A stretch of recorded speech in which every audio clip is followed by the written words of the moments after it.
한마디 말이 평생의 우정을 무너뜨릴 수 있다. 그리고 그 순간 친구는 적이 된다.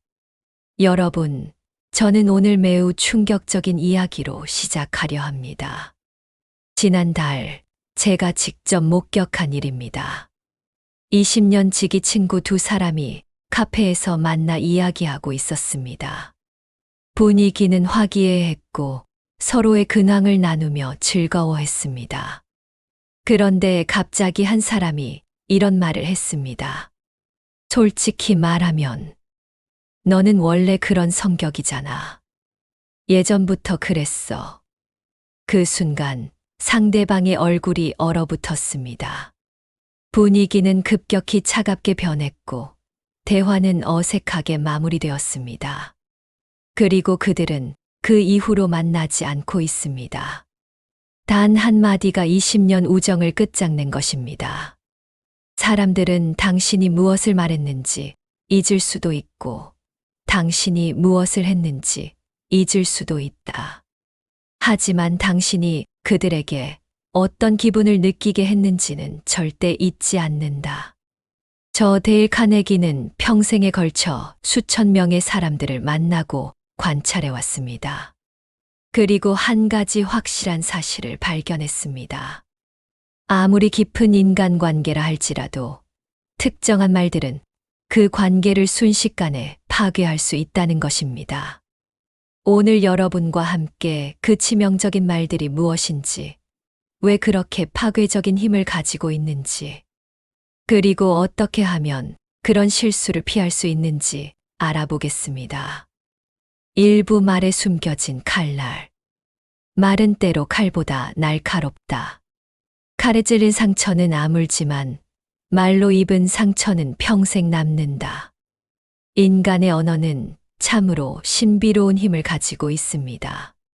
같은 내용이라도 어떻게 표현하느냐에 따라 사람의 마음을 치유할 수도, 깊이 상처를 낼 수도 있습니다. 특히 가까운 사이일수록 더욱 조심해야 합니다. 왜냐하면 친밀감은 방심을 부르고 방심은 실수를 부르기 때문입니다. 친밀함의 함정. 사람들은 관계가 깊어질수록 말에 대한 경계심을 풉니다. 우리 사이에 뭐라는 생각으로 평소라면 하지 않을 말들을 서슴없이 내뱉습니다. 하지만 바로 이 순간이 가장 위험한 순간입니다. 제가 젊은 시절 만난 한 사업가의 이야기를 들려드리겠습니다. 그에게는 학창 시절부터 함께 해온 절친한 동료가 있었습니다. 사업을 함께 시작했고 어려운 시기를 함께 버텨냈습니다. 그런데 회사가 어느 정도 성공하기 시작했을 때 한 파티에서 그가 사람들 앞에서 이런 말을 했습니다. 사실 이 친구는 머리는 좀 모자라지만 성실해서 함께 하고 있어요. 농담처럼 한 말이었습니다. 하지만 그 동료는 그 자리에서 얼굴이 빨갛게 변했고 다음 날 사표를 내고 떠났습니다. 20년 우정과 사업 파트너십이 한순간에 무너진 것입니다. 말의 이중성. 말은 표면적 의미와 함축적 의미를 동시에 담고 있습니다. 우리가 전하려는 의미와 상대방이 받아들이는 의미는 종종 다르다는 점을 간과해서는 안 됩니다. 특히 한국어는 맥락과 뉘앙스가 중요한 언어입니다. 같은 괜찮아라는 말도 상황과 어조에 따라 진심, 어린 위로가 될 수도 차갑고 거리감 있는 거절의 표현이 될 수도 있습니다. 이부 우정을 파괴하는 7가지 치명적 표현. 어떤 말들은 발음하는 순간 관계에 돌이킬 수 없는 균열을 만든다. 수많은 관찰과 경험을 통해 저는 친밀한 관계를 순식간에 파괴하는 몇 가지 표현 패턴을 발견했습니다. 첫 번째, 너는 원래 그런 사람이야. 이 말만큼 상대방의 인격을 부정하는 표현은 없습니다. 상대방의 현재 행동을 그의 본성으로 규정지어 버리는 것입니다. 사람을 변화할 수 없는 존재로 규정하는 것은 그에게 희망을 빼앗는 일이다. 예를 들어, 친구가 약속에 늦었을 때, 너는 원래 시간 개념이 없잖아 라고 말하는 순간, 그 친구는 자신이 영원히 변할 수 없는 사람으로 낙인 찍혔다고 느낍니다. 두 번째, 솔직히 말하면, 으로 시작하는 잔혹한 진실. 많은 사람들이 솔직함을 미덕으로 생각합니다. 하지만 진실을 말하는 것과 잔혹하게 말하는 것은 다르다는 점을 명심해야 합니다. 솔직히 말하면 내가 입은 옷 별로야. 솔직히 말하면 너 살 좀 쪘어. 솔직히 말하면 내 남자친구 별로 같던데. 이런 말들은 솔직함이라는 가면을 쓴 폭력입니다. 세 번째, 다른 사람들은 다 그렇게 생각해. 이는 집단의 힘을 이용해 상대방을 고립시키는 말입니다. 개인의 의견을 집단의 의견으로 포장하는 것은 비겁한 행위다. 사람들이 다 너 때문에 힘들어해. 모두가 내가 이상하다고 생각해. 같은 표현은 상대방에게 극도의 외로움과 배신감을 안겨줍니다. 네 번째, 내가 너 때문에 라는 책임 전가. 이는 자신의 선택과 결과를 상대방에게 떠넘기는 표현입니다. 책임을 타인에게 전가하는 사람은 진정한 우정을 누릴 자격이 없다. 내가 너 때문에 늦었어. 내가 너 때문에 기분 나빠졌어. 내가 너 때문에 실패했어. 이런 말들은 상대방을 죄인으로 만들어버립니다. 다섯 번째, 그 정도로 예민할 것까지는 이라는 감정 무시. 상대방의 감정을 하찮은 것으로 치부하는 표현입니다. 타인의 감정을 인정하지 않는 사람은 사랑받을 자격을 잃는다. 그 정도로 화낼 일이야? 너무 예민한 거 아니야? 별것도 아닌 일로. 이런 말들은 상대방의 감정을 무효화시킵니다. 여섯 번째, 내가 나한테 뭘 해줬다고 라는 은혜 계산. 관계를 거래로 바라보는 시각을 드러내는 표현입니다. 진정한 우정은 계산하지 않는다. 계산하는 순간 우정은 끝난다. 내가 내게 얼마나 잘해줬는데, 내가 나한테 뭘 해줬다고. 같은 말은 그동안의 모든 좋은 기억을 거래 관계로 전락시킵니다. 일곱 번째, 너 정말 이해할 수 없어 라는 완전한 거부. 상대방의 존재 자체를 부정하는 표현입니다. 이해하려 노력하지 않고 포기해버리는 것은 관계에 대한 포기를 의미한다. 3부 말 뒤에 숨겨진 감정의 진실. 화를 내는 사람은 상처받은 사람이다. 상처를 이해하면 화를 이해할 수 있다. 사람들이 치명적인 말을 하는 순간에는 반드시 그만한 이유가 있습니다. 그 이유를 이해하는 것이 관계 회복의 첫걸음입니다. 억눌린 불만의 폭발. 대부분의 치명적인 말들은 오랫동안 쌓인 불만이 한순간에 터져 나오는 것입니다. 작은 불씨를 무시하면 결국 큰 불이 난다. 제가 상담했던 한 부부의 사례입니다. 남편이 아내에게 너는 정말 쓸모없어 라고 말해서 이혼 위기에 처했습니다. 하지만 자세히 들어보니 남편은 6개월 동안 아내가 집안일에 무관심한 것에 대해 불만을 품고 있었지만 한 번도 제대로 이야기하지 못했습니다. 자존감 보호 본능. 때로는 자신의 자존감을 보호하기 위해 상대방을 공격하기도 합니다. 공격은 종종 방어의 다른 형태다. 친구가 성공했을 때 운이 좋았을 뿐이야 라고 말하는 것은 자신의 상대적 열등감을 달래려는 심리적 방어 기제입니다. 완벽주의의 함정. 완벽주의 성향이 강한 사람들은 타인에게도 높은 기준을 요구합니다. 완벽을 추구하다가 관계를 잃는 사람이 너무 많다. 사부화를 참지 말고 현명하게 표현하기. 화를 내지 말라는 것이 아니다. 현명하게 화를 내라는 것이다. 감정을 억압하는 것은 해결책이 아닙니다. 중요한 것은 자신의 감정을 건설적으로 표현하는 방법을 아는 것입니다. iMessage 기버. 너는 왜 그렇게 해? 가 아니라 나는 이럴 때 이런 기분이 들어로 표현하는 것입니다. 비난은 벽을 쌓지만 솔직한 감정 표현은 다리를 놓는다. 예를 들어, 너는 항상 늦어.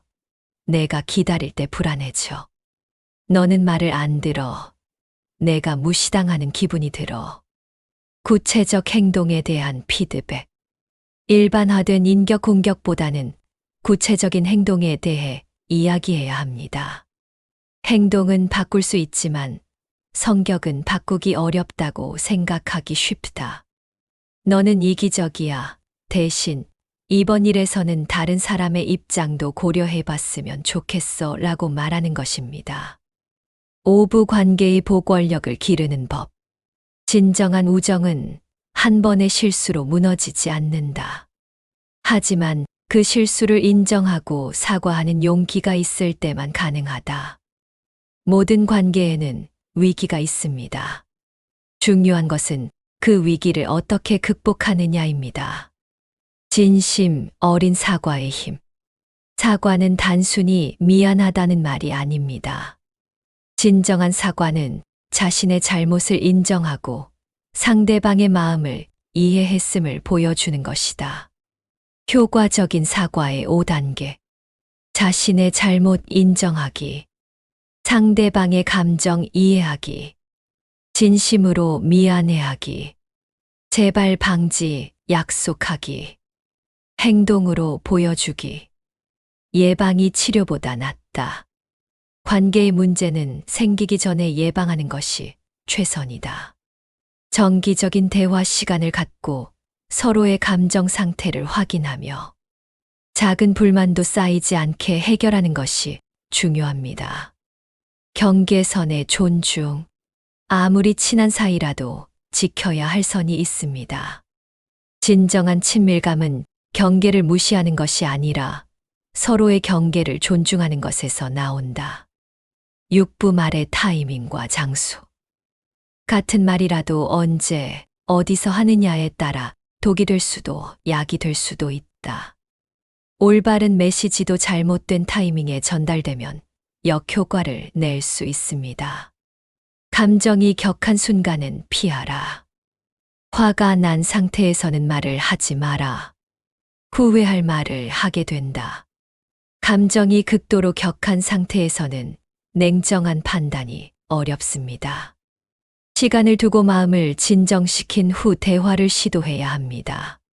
사람이 많은 곳에서의 비판은 금물, 공개적인 장소에서의 비판은 상대방의 자존심을 크게 상하게 합니다. 칭찬은 공개적으로, 비판은 사적으로 하라. 상대방의 상태 고려하기. 상대방이 힘들거나 스트레스를 받는 상황에서는 추가적인 부담을 주지 않도록 주의해야 합니다. 일부 문화와 세대를 고려한 소통. 같은 언어를 사용한다고 해서 같은 의미로 이해하는 것은 아니다. 현대 사회는 다양한 문화와 세대가 공존하는 시대입니다. 이러한 다양성을 이해하고 존중하는 소통이 필요합니다. 세대 간 소통의 이해. 기성세대의 직설적 표현이 젊은 세대에게는 무례함으로 느껴질 수 있고, 젊은 세대의 간접적 표현이 기성세대에게는 불분명함으로 받아들여질 수 있습니다. 상대방의 언어로 말할 때 진정한 소통이 시작된다. 개인의 성향 고려하기. 어떤 사람은 직접적인 피드백을 선호하고 어떤 사람은 부드러운 접근을 선호합니다. 상대방의 성향을 파악하고 그에 맞는 소통 방식을 택해야 합니다. 8부 소셜미디어 시대의 새로운 위험. 디지털 시대에는 한 번의 잘못된 메시지가 평생의 기록으로 남는다. 스마트폰과 소셜미디어의 발달로 소통의 방식이 크게 변했습니다. 이에 따른 새로운 위험 요소들도 생겨났습니다. 문자 메시지의 함정. 문자나 메신저로는 감정과 뉘앙스를 정확히 전달하기 어렵습니다. 중요한 이야기일수록 직접 만나서 하라. 즉석 반응의 위험. 소셜미디어에서는 즉석으로 반응을 보일 수 있지만 이것이 종종 문제를 일으킵니다. 반응하기 전에 한 번 더 생각하라. 공개적 비판의 파급력. 소셜미디어에서의 공개적 비판은 그 파급력이 매우 큽니다. 많은 사람들이 보는 상황에서 누군가를 비판하는 것은 매우 위험한 행위입니다. 구부 치유와 회복의 과정. 상처받은 관계도 시간과 노력을 통해 이전보다 더 강해질 수 있다. 이미 치명적인 말로 인해 상처받은 관계라 하더라도 포기할 필요는 없습니다. 적절한 과정을 거치면 관계를 회복할 수 있습니다. 시간의 필요성. 상처받은 감정은 하루아침에 치유되지 않습니다. 시간은 최고의 치료제다. 하지만 그 시간을 의미 있게 사용해야 한다. 작은 걸음부터. 관계 회복은 작은 것부터 시작해야 합니다. 거창한 제스처보다는 일상적인 관심과 배려가 더 효과적입니다. 전문가의 도움. 때로는 제3자의 도움이 필요할 수도 있습니다. 상담사나 신뢰할 만한 공통 친구의 중재를 받는 것도 좋은 방법입니다. 10부 현명한 소통의 기술. 말은 무기가 아니라 도구여야 한다. 파괴가 아닌 건설을 위한 도구 말이다. 마지막으로 관계를 파괴하지 않고 오히려 더욱 견고하게 만드는 소통의 기술을 알아보겠습니다. 적극적, 경청. 두 개의 귀와 하나의 입을 가진 것은 말하는 것보다 듣는 것이 2배는 중요하기 때문이다. 상대방의 말을 끝까지 들어주고 그 속에 담긴 감정까지 이해하려고 노력해야 합니다. 공감적 반응. 상대방의 입장에서 생각하고 그 감정을 이해하려는 자세가 중요합니다. 이해한다는 것은 동의한다는 뜻이 아니다. 하지만 이해 없이는 진정한 소통도 없다. 건설적 비판. 꼭 비판해야 할 상황이라면 그것이 상대방의 성장에 도움이 되는 방향으로 해야 합니다. 비판의 목적은 상대방을 무너뜨리는 것이 아니라 세워주는 것이어야 한다. 칭찬과 인정. 사람들은 인정받고 싶어 합니다. 상대방의 좋은 점을 찾아서 인정해 주는 것만으로도 관계는 크게 개선됩니다. 결론. 말의 힘을 현명하게 사용하기. 말에는 상처를 주는 힘과 치유하는 힘이 동시에 있다. 어떤 힘을 사용할지는 당신의 선택이다. 긴 이야기를 들어주신 여러분께 감사드립니다. 오늘 제가 전하고 싶었던 핵심 메시지를 다시 한번 정리해 보겠습니다. 첫째, 아무리 친한 사이라도 해서는 안 될 말이 있습니다. 친밀함은 무례함의 핑계가 될 수 없습니다. 오히려 가까운 사이일수록 더욱 신중하게 말해야 합니다. 둘째, 말 한마디가 관계를 파괴할 수 있지만 현명한 말 한마디가 관계를 구원할 수도 있습니다. 말의 힘을 과소평가해서는 안 됩니다. 셋째, 실수했을 때는 빠른 사과와 진심 어린 행동이 관계를 회복시킬 수 있습니다. 자존심보다는 관계가 더 소중하다는 것을 기억해야 합니다. 넷째, 상대방의 감정과 입장을 이해하려는 노력이 모든 소통의 기본입니다. 내 생각만 고집하지 말고 상대방의 관점에서 생각해보는 습관을 기르십시오. 마지막으로, 예방이 치료보다 낫습니다. 관계에 문제가 생기기 전에 평소에 좋은 소통 습관을 기르는 것이 가장 현명합니다. 진정한 친구란 당신의 최악의 모습을 봐도 여전히 당신을 사랑하는 사람이다. 하지만 그런 사람을 만나기 위해서는 먼저 당신이 그런 친구가 되어야 한다. 여러분 모두가 소중한 사람들과 평생 함께할 수 있는 깊고 진실한 관계를 만들어 가시길 진심으로 바랍니다. 그리고 기억하십시오. 한마디 말로 사람을 죽일 수도 살릴 수도 있다는 사실을요. 오늘부터라도 내가 하는 말이 상대방에게 어떤 영향을 미칠지 한번 더 생각해 보시기 바랍니다. 그 작은 노력이 여러분의 인간관계를 훨씬 더 풍요롭고 행복하게 만들어줄 것입니다. 당신의 말이 누군가에게는 독이 될 수도 약이 될 수도 있습니다. 어떤 것을 선택할지는 바로 당신에게 달려 있습니다. 감사합니다. 말을 하기 전에 3가지를 자문해 보라. 그것이 진실인가? 그것이 필요한가? 그것이 친절한가? 3가지 모두 예일 때만 말하라. 데일 카네기